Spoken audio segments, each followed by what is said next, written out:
Nah, yang membuat beda spirit doll ini, boneka arwah ini, ketika perlakuannya berbeda memang.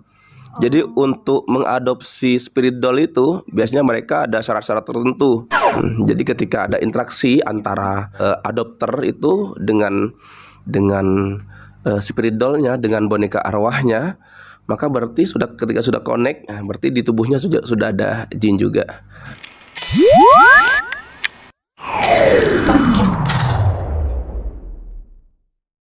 Halo, assalamualaikum sobat RTV. Kali ini kita berada di segmen Podcaster, dan kali ini kita sudah menghadirkan salah satu bintang tamu spesial, yaitu Ustadz Munawir sebagai salah satu praktisi ruqyah syar'iyah nasional ya. Wah, langsung kita sapa. Assalamualaikum, bagaimana kabarnya Pak Ustadz? Waalaikumsalam warahmatullahi wabarakatuh. Terima kasih Pak Ustadz sudah mampir ya ke Alhamdulillah, sini. senang sekali bisa hadir di sini. Alhamdulillah. Nah, jadi kali ini Pak Ustadz Munawir sudah bawa tes SMART ya. Tes SMART, tes cerdas kayak gitu. Ini fungsi dan kenapa nih Pak Ustadz bisa buat kayak gini nih? Ya, alhamdulillah saya terinspirasi dari dua hafidz cilik yang dia itu disebut Google-nya Al-Quran. Dia itu Ahmad sama Kamil. Jadi ketika ditanya halaman segini, halaman ini baca, mereka bisa langsung baca. Mundur ke 5 halaman sebelumnya, mereka langsung bisa baca. Masya Allah, luar biasa. Kuat sekali hafalan mereka. Sehingga saya bertanya-tanya tuh, kenapa bisa sekuat itu hafalannya? Ternyata ketika saya tanya ke salah satu wali santri di situ, nah di pondok mereka itu dikasih makanan yang bernutrisi tinggi, termasuk menutrisi otaknya. Setelah saya pelajari apa sih yang kira-kira bisa menutrisi otak, saya temukan ada 2 di situ, ada minyak ikan sama pegagan. Jadi tes SMART ini bahan baku utamanya adalah pegagan. Jadi bahasa ilmiahnya itu Centella asiatica. Keren. Nah, ini insya Allah bisa meningkatkan kecerdasan, menutrisi otak, menguatkan hafalan, terutama bagi para penghafal Al-Quran. Jadi saya ingin santri-santri tahfidz itu otak-otak mereka ternutrisi dengan baik, insya Allah. Kita coba ya Ustadz. Siap, insya Allah.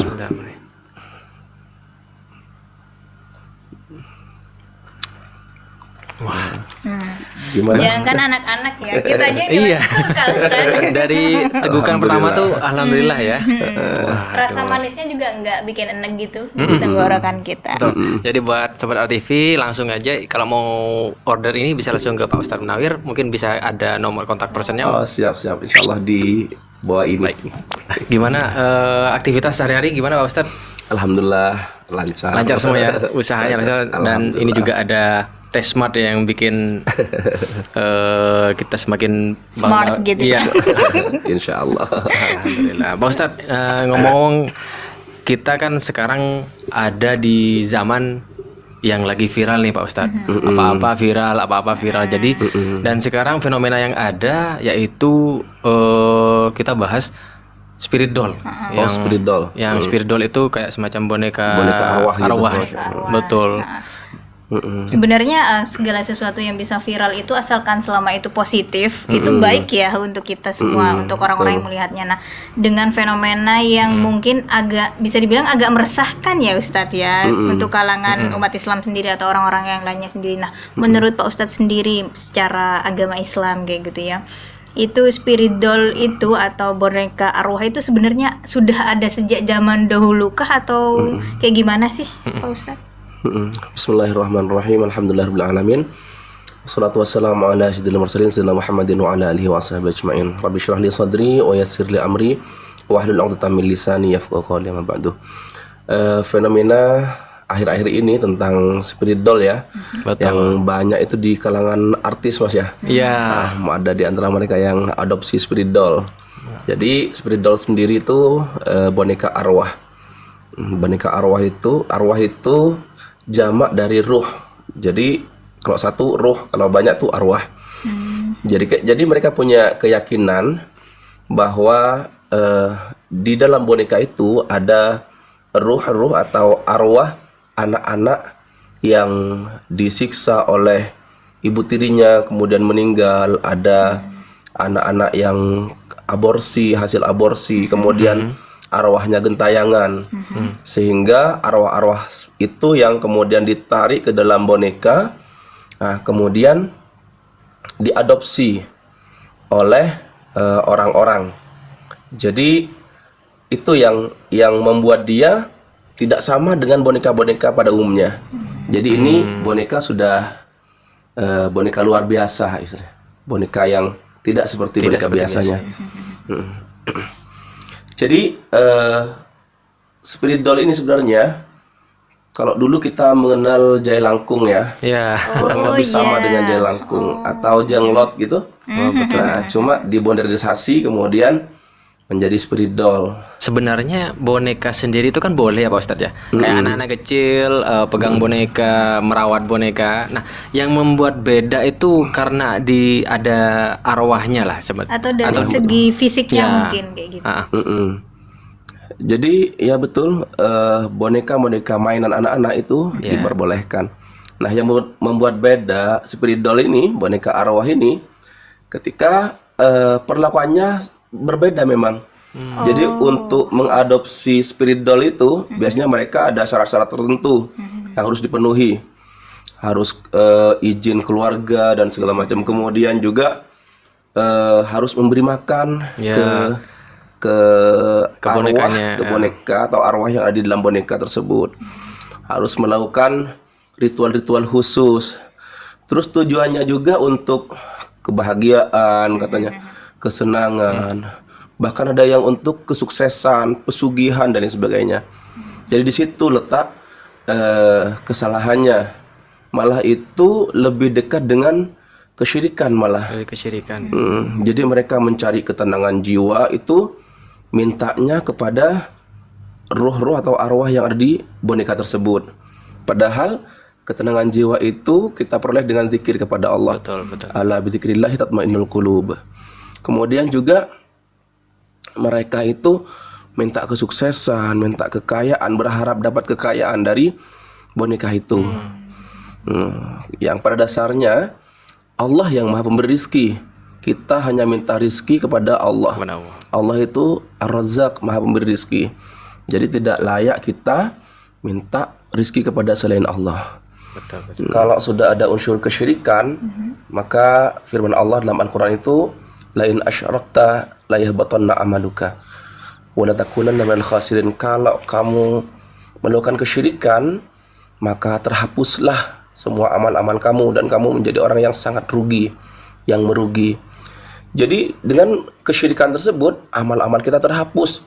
Salat kita terhapus, puasa kita terhapus, ibadah kita terhapus, sedekah kita terhapus. Kita sudah ngeluarin harta, ngeluarin duit dan sebagainya. Maka terhapus semua amal-amal kita gara-gara kita melakukan kesyirikan. Dan itu kita akan menjadi rugi, sangat rugi. Kenapa? Sudah capek-capek sholat, ibadah, malam-malam bangun tahajud, kemudian juga sudah lapar-lapar puasa, kemudian sudah ngeluarin uang untuk sedekah, kemudian terhapus semua amalnya, kan rugi banget tuh. Betul. Ya, berarti bisa diibaratkan kayak semacam berhala modern ya Pak Ustadz. Nah betul. Dan hal-hal seperti itu biasanya ada efek sampingnya tuh ke depannya. Secara psikolog juga pastinya ada efek samping Pak Ustadz. Betul. Dan biasanya orang yang mengadopsi itu untuk yang dalam artian spirit doll, biasanya mereka dalam artian apa ya, kayak merasa hatinya mungkin lagi atau galau, gelisah kayak gitu, mencari ketenangan kayak gitu. Dan ternyata ketenangannya menurut pandangan Pak Ustadz sendiri salah kayak gitu Pak Ustadz. Bisa dibilang seperti itu ya. Wah. Terus untuk orang yang seperti itu, apakah bisa, maksudnya dalam secara praktisi Pak Ustadz sendiri sebagai praktisi ruqyah syar'iyah, apakah itu juga termasuk ada gangguan juga nggak sih? Nah, pada akhirnya karena mereka sudah deal mengadopsi boneka yang di dalamnya itu ada arwahnya. Jadi dalam Islam tuh nggak ada arwah, itu nggak ada di kemudian masuk ke boneka, nggak ada. Yang ada tuh jin. Jadi dalam Al-Quran tuh yas'alunaka 'anir ruh qulir ruhu min amri rabbi. Mereka bertanya kepada Muhammad tentang ruh. Katakan Muhammad bahwa ruh itu urusan Tuhanku. Wa ma utitum minal ilmi illa qalila. Kalian diberi ilmu cuma sedikit. Jadi manusia yang sudah meninggal itu mereka masuk ke alam barzah. sudah ada tabir misal nggak bisa lagi kembali ke dunia. Dan di alam barzah itu nggak ada istilahnya liburan. Mereka liburan kembali ke dunia nggak. Jadi kalau sudah pindah alam ke alam barzah itu sudah nggak koneksi ke dunia, nggak bisa balik ke dunia lagi. Jadi sebenarnya siapa yang ada di boneka itu, yaitu jin-jin yang mengaku arwahnya orang yang sudah meninggal. Betul. Ada kadang-kadang jin yang ngaku ketika kami ngeruqyah itu ada saya si pitung katanya. Oh, Ada yang ngaku arwahnya si pitung. Kemudian kami bacakan, kamu si pitung bukan? Dibacakan ayat Al-Quran, bukan akhirnya ngaku juga mereka. Ada yang ngaku arwahnya Wali Songo dan lain sebagainya. Jadi banyak tuh tipu muslihat mereka seperti itu. Jadi pada hakikatnya di dalam boneka itu ada jin-jin yang akan menjadi khodam mereka. Yang akan bantu mereka. Nah, sama halnya dengan kita minta bantuan kepada jin, minta tolong sama jin, minta kesenangan, kebahagiaan pada jin, minta rezeki pada jin. Artinya kita minta sesuatu kepada selain Allah. Betul. Nah, ketika mereka membawa masuk boneka itu ke rumahnya, berarti mereka sudah mengundang jin ke rumah mereka. Mereka juga sudah deal agar tubuhnya ditempati juga oleh mereka. Jadi ketika ada interaksi antara adopter itu dengan spirit doll-nya, dengan boneka arwahnya, maka berarti ketika sudah connect, berarti di tubuhnya sudah ada jin juga. Jadi orang normal nggak bisa connect dengan jin yang ada di situ. Oh iya, bisa jadi. Ketika dia sudah ada jin di tubuhnya, bisa connect dia. Bisa connect. Kelihatannya bisa gerak-gerak apa segala macam, lirik sana lirik sini gitu. Tapi sebenarnya Pak Ustadz ya, kalau misalkan kita orang-orang nih, misalkan di rumah kan ada mungkin anak kecil yang punya boneka, dan tiba-tiba kita punya niat untuk menspesialkan boneka itu, apakah itu termasuk juga ya spirit doll juga Pak Ustadz?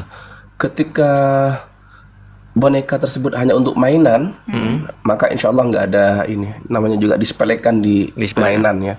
Tapi ketika boneka itu dipuja-puja, diagung-agungkan, malah bisa datangkan kebahagiaan, kemudian bisa datangkan rezeki apa segala macam keberuntungan. Nah, di situ unsur kesyirikannya. Biasanya itu akan ada jin-jin yang akan menunggangi. Betul. Nah, khusus untuk spirit doll ini biasanya ada pawangnya, dia ada produsennya. Jadi ada ritual khusus yang bisa memasukkan jin-jin itu ke dalam boneka. Berarti sebelum diberikan kepada, sebelum diadopsi, diisi dulu. Iya, lebih betul, ke seperti itu dulu. ya. Jadi persyaratan adopter itu untuk mengadopsi boneka arwah ini biasanya mereka store nama, kemudian golongan darah gitu-gitu.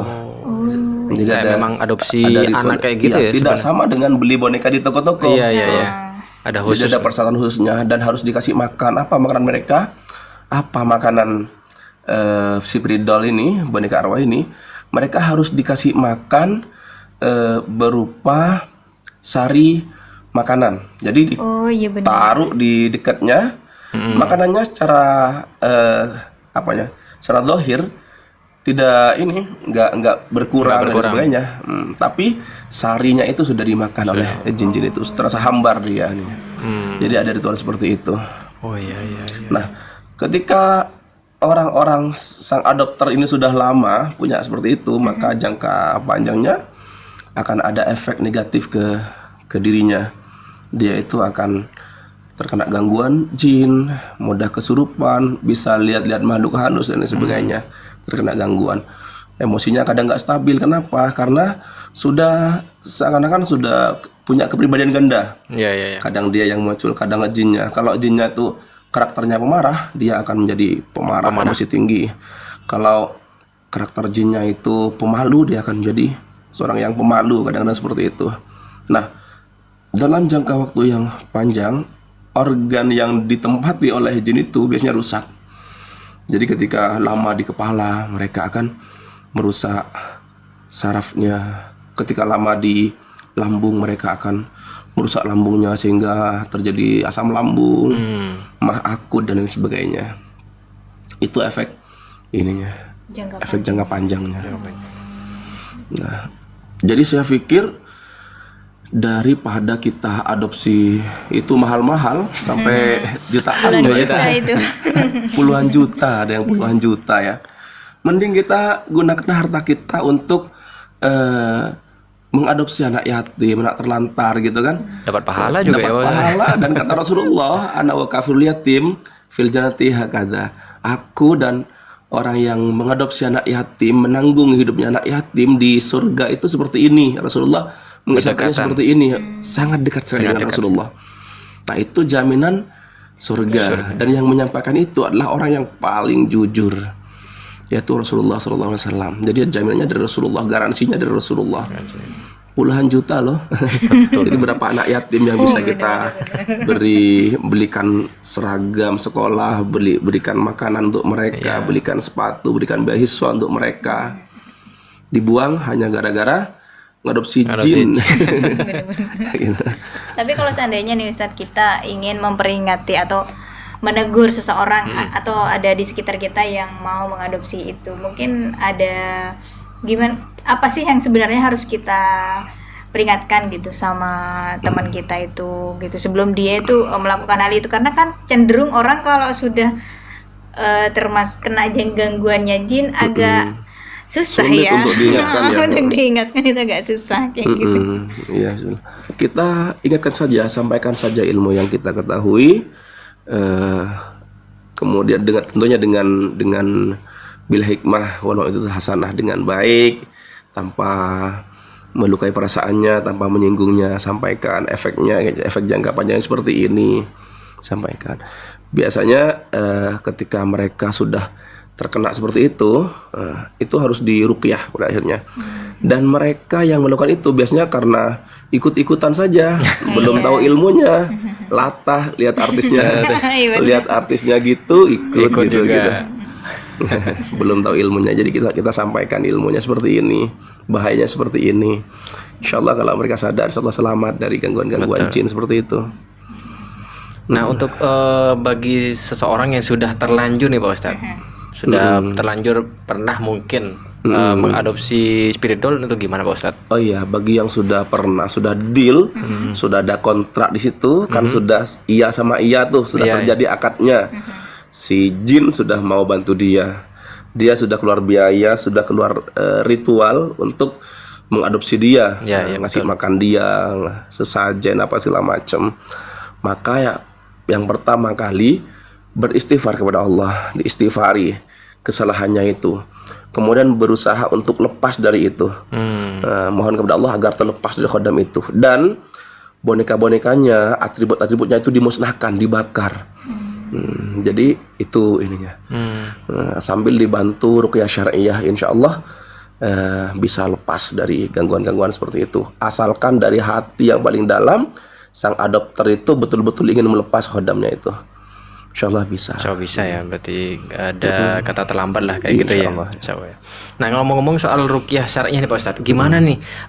Kita kan tahu nih, terkadang kalau di Madura sendiri untuk membedakan ruqyah syar'iah dan bukan tuh gimana Pak Ustadz? Gimana sih Ustadz?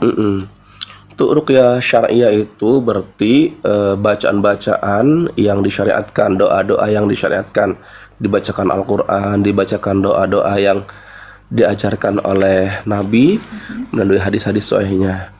Kemudian ciri ruqyah syariah itu bacaannya dikeraskan. Kalau yang dukun-dukun biasanya komat kamit, itu perbedaannya. Oh iya. Terus biasanya pakai sarung tangan kalau meruqyah yang bukan mahramnya. Kalau yang dukun main pegang aja. Iya. Kadang-kadang dimandiin apa segala macam, berdua-duaan, ikhtilat istilahnya. Berdua-duaan di kamar itu dukun berarti. Kalau ruqyah syariah itu harus ada mahramnya yang mendampingi. Jadi ada batasan-batasan. Terus kalau ruqyah syariah yang digunakan itu bacaan-bacaan Al-Qur'an, doa-doa ma'tsur, kemudian obat-obat yang juga direkomendasikan oleh Al-Qur'an, oleh Allah melalui Al-Qur'an dan oleh Rasulullah melalui hadis-hadisnya. Contohnya seperti habatus sauda, kemudian bidara, kemudian juga air zam-zam, madu, itu obatnya. Sementara di dunia perdukunan itu kadang-kadang hal-hal yang najis, barang-barang yang najis itu disuruh makan, disuruh minum, yang nggak logis juga kadang-kadang. Ada yang pernah saya temukan tuh, salah satu pasien itu disuruh minum air kencingnya sendiri. Waduh. Itu kan najis tuh. Iya, secara apa ilmiah juga. Secara ilmiah di situ sudah Iya. bakteri apa segala macam kan sudah nggak Betul. logis. Betul. Nah, tapi ada juga nih Pak Ustadz yang kadang memang mengakunya ruqyah, ruqyahnya, betul. tapi dia tuh Prakteknya- menggunakan prakteknya, kayak iya. media kayak kemiri kayak gitu-gitu. bukan apa ketumbar kayak gitu ya, kadang ada yang kayak gitu. ketumbar. Berarti itu sudah Terus kayak di luar. itu sudah di luar dari syariatnya Ustaz. Kalau Tapi bacaannya Al-Qur'an kok yang Nah. kita dengar itu. kalau media-media yang tidak dilarang, sejauh tidak dilarang itu nggak masalah. Nah, berarti dia pakai herbal misalkan, tidak ada di Al-Quran, tidak ada di hadis. Tapi dia mengobatinya pakai misalkan daun Soekarno itu kan masuk herbal. Nah, itu bisa.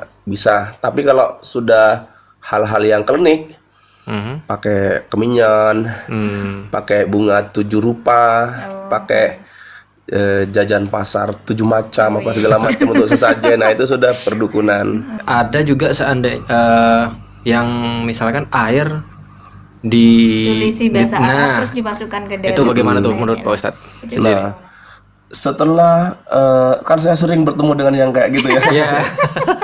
Jadi Mungkin pasien itu ya. buat yang belum tahu nih Pak Ustadz mungkin. Ketika saya datang ke rumah pasien atau ketika saya pasien datang ke rumah saya itu kadang-kadang mereka punya air yang ada tulisan-tulisan di dalamnya.